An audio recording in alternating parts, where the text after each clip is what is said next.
Good morning, Lions! I'm your host, Christian Stewart, and welcome to the Stew. Please stand for the Pledge of Allegiance. I pledge allegiance to the flag of the United States of America and to the republic for which it stands, one nation, under God, indivisible, with liberty and justice for all. And now for a moment of silent meditation.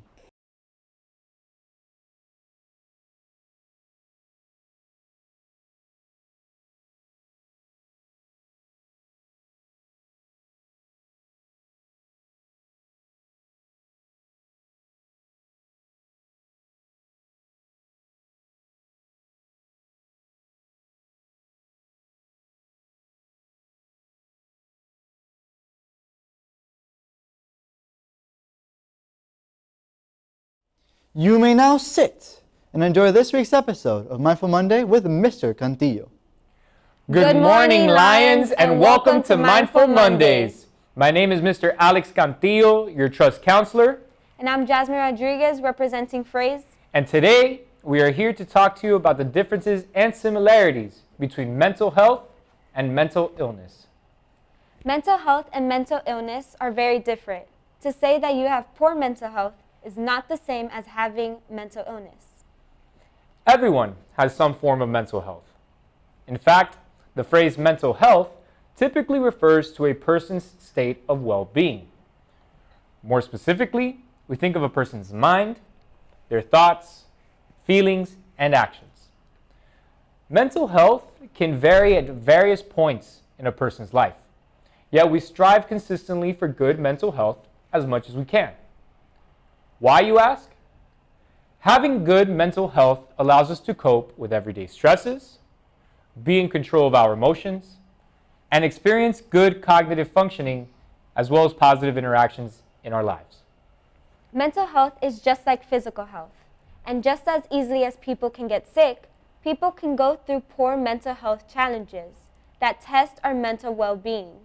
For example, tough personal situations can spark intense moments of sadness or anxiety. Still, there's good news. Our mental health can be improved through learning skills and building habits and adaptive social connections. For example, by fixing your sleeping schedule or practicing regular exercise, you are more likely to experience positive mental health. Now, in comparison, a mental illness is a medically diagnosed condition and results in significant impairment in emotion, thinking, or behavior. Your ability to live a quote-unquote regular life is impaired due to the disruptions in social, emotional, and psychological functioning. In many instances, a mental illness affects your ability to logically think, work productively, and or maintain healthy relationships. Certain mental illnesses can even manifest in the form of physical symptoms like nausea, headaches, or back, neck, and shoulder pain. With mental illness, it can sometimes cause you to feel intense emotions, feelings, and or distress that make it difficult to go through the day. You can even be doing things that are supposed to help with mental health, like getting into a sleep routine, fixing your diet, and or journaling, but still see no results.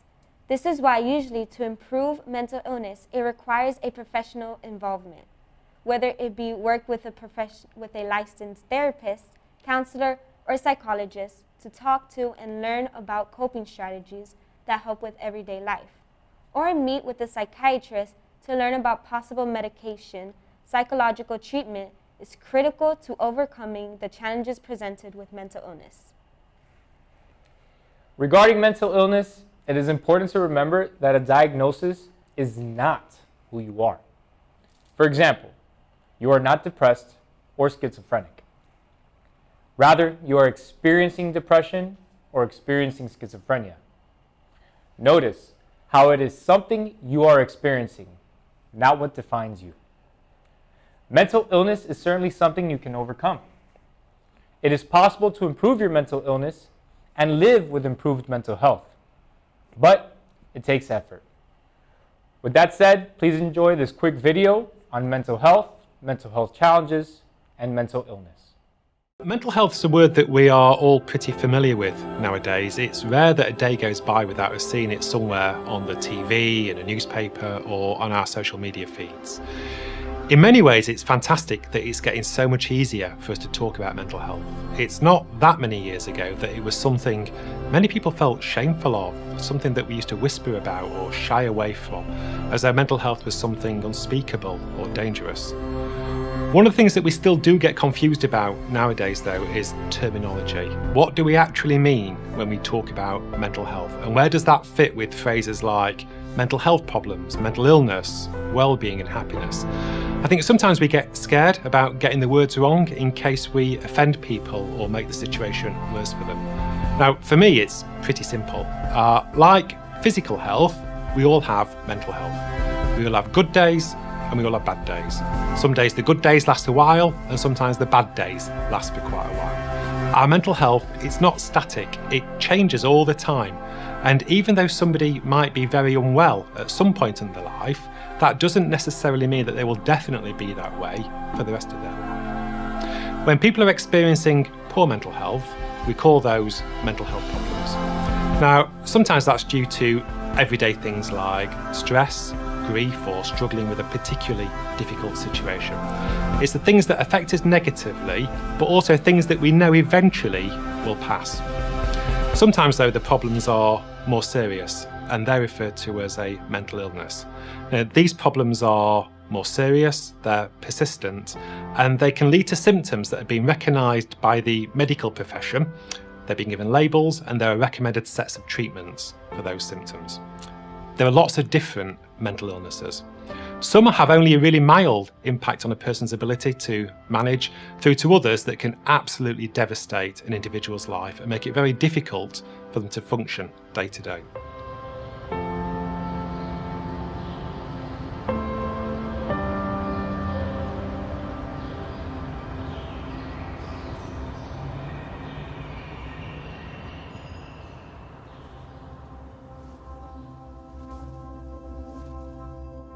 We all have positive and negative emotions in response to what's happening around us in life.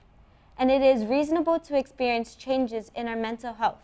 Nevertheless, know that you are able to help your mental health, and you are more powerful than you think. Thank you so much for watching this week's episode of Mindful Monday, and let's get into general news. Since today, Matter NHS is supporting Ukraine by allowing everyone to wear blue and yellow at no cost to us, I thought we should start with a recent development in Ukraine as of recording. On Thursday, March 10th, Russia bombed a children's hospital at Mariupol, which resulted in 3 deaths, one which was of a young girl, and 17 injured, which include pregnant women and medical workers. The UK has pushed for the UN to investigate this matter to see if this could be considered a war crime. Russia's UN ambassador, Vasily Nebenzia, stated that on March 7th, locals in Mariupol had reported that Ukraine's armed forces had kicked everyone out of the hospital and set up a firing site. Nebenzia did not offer any evidence for his claims. Good morning, Lions. Here are your riddles for the day. Number 1. Turn me on my side and I am everything. Cut me in half and I am nothing. What am I?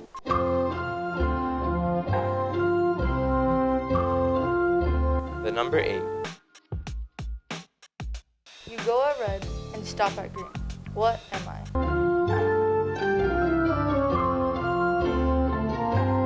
A watermelon. Vuelo por la noche y duermo por el día, y nunca verás una pluma en ala mía. ¿Qué soy?